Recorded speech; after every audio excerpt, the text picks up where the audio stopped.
Ready? You're ready. Really excited for our guys. I thought they, on a one-day prep, did a really nice job overall in this game.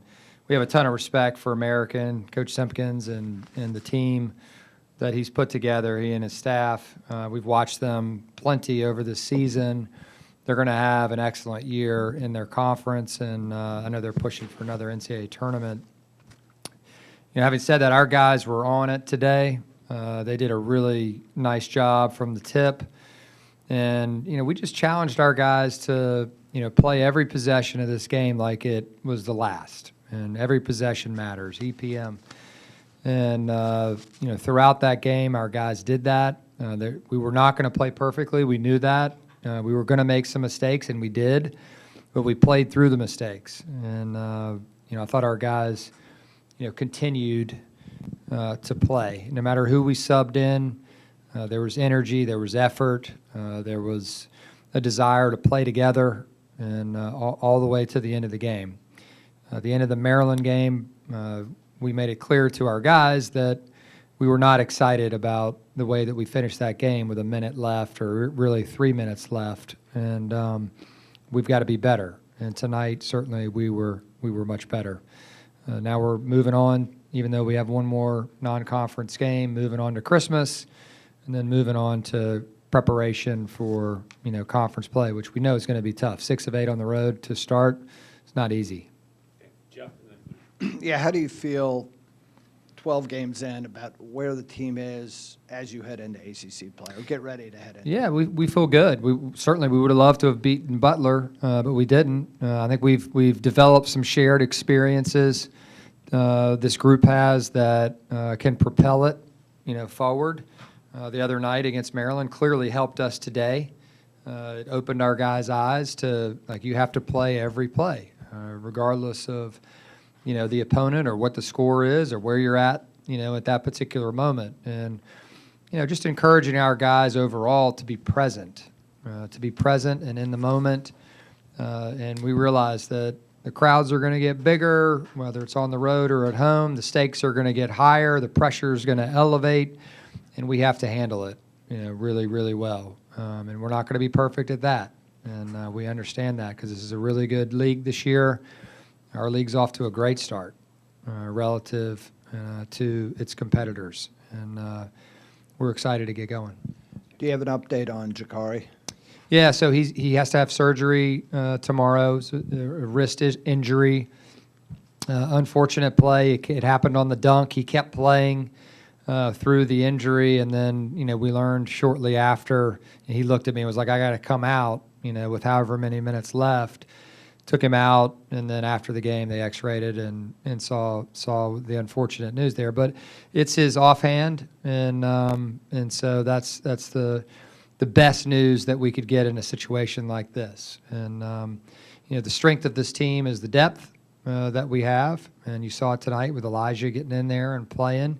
And we have options, no different than we did when Devin was out to start the year.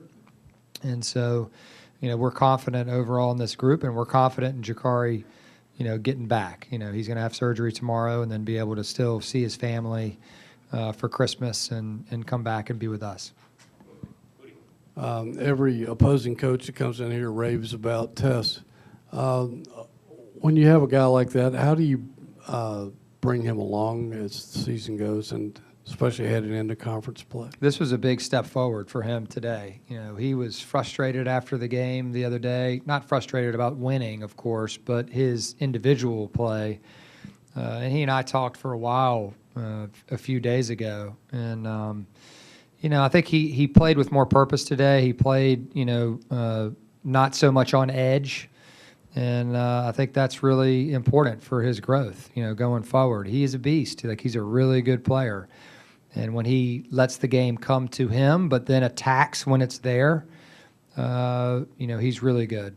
And, so we're excited that he played, much, much better today. Hey, Coach. We're heading into the Christmas season. Just as a staff, how do you prepare for those first 2 ACC games on the road and assigning who gets those scouts? Have you been able to kind of sneak a peek at your first 2 opponents? Yeah, we've watched, each of the teams play. We haven't studied each team, but we've watched each of the teams play, and there's already been preparation going on. I do it differently than most. I don't assign one team to one coach. We're all involved, no different than our players are all involved. And so everyone's involved in some form or fashion in regards to the scout. I just believe personally, I've always done it that way as a head coach. I've just seen it done the other way, and it's really successful the other way too, where one guy has a scout and he's in charge of everything. I just like the aspect of our staff as a team, no different than our players, and I want everybody, pulling their weight and being involved in the preparation, so we can discuss things and everybody's not thinking ahead to the next game. They're involved in what's going on at the moment. We're asking our players to be present. We want our coaches to be present as well. We'll come back on the 26th. We'll practice late that evening, and just to get the guys sweating again and back in the gym together and around one another. And then, the prep will begin that night, and then we'll get ready for, what's to come right after that. But we focus on one game at a time, and we don't move forward, no different than any other coaching staff probably. So we'll be ready. Elijah, Gertrude, obviously coming off the injury, coming back from that. You got the depth, so sometimes it's hard for him to maybe find those minutes. Yeah. What have you seen from him, and what did maybe tonight show a little bit? Yeah, continued work in the gym, a positive attitude. He's athletic. He can shoot. He made some shots tonight, which was great. He was very poised with his ball handling and took it when it was there multiple times. He made really nice passes, out there tonight. And so I think you saw the beginning of what could become, a very confident and important player, for us going forward, not just now, but the future, here. So I'm excited for Elijah. Coach, obviously you mentioned that there's a little bit of time before you guys really get into conference play, but seeing that is kind of the next thing on the horizon, and we've been talking about it for so long, do you kind of feel like your guys are a little excited to kind of get into conference play a little bit? They definitely are. Yeah, they're really excited about the ACC. We know it's going to be really challenging. You can look at all the records and just go up and down, every conference member, and you take notice of there are a lot of good records out there right now. And so we've got a big challenge ahead of us, and the first one's, at Virginia Tech. I'm guessing your international guys don't have enough time to fly home for Yeah. this quick break. What will they do over the? They'll be here, and some of their family will come over, and they'll have a chance to be with them. And then they'll also be at either coaches or, teammates' houses that do live here. The Langs are awesome. The Mallorys are great.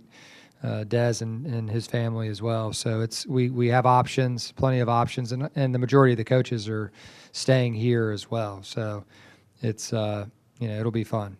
Some will travel though. Sticking with that international theme, in your recruiting, did you look at Neo of Dallas at all? And if so, what kind of a player is he? Yeah, he's a dynamite player. Like, he's excellent. He's got tremendous size. He can really pass the ball. He kind of reminds you of Luka in some ways, with his ability to see the floor, shoot the basketball, and get assists, and provides, a big matchup problem. He's an excellent player, one of the better players in our league.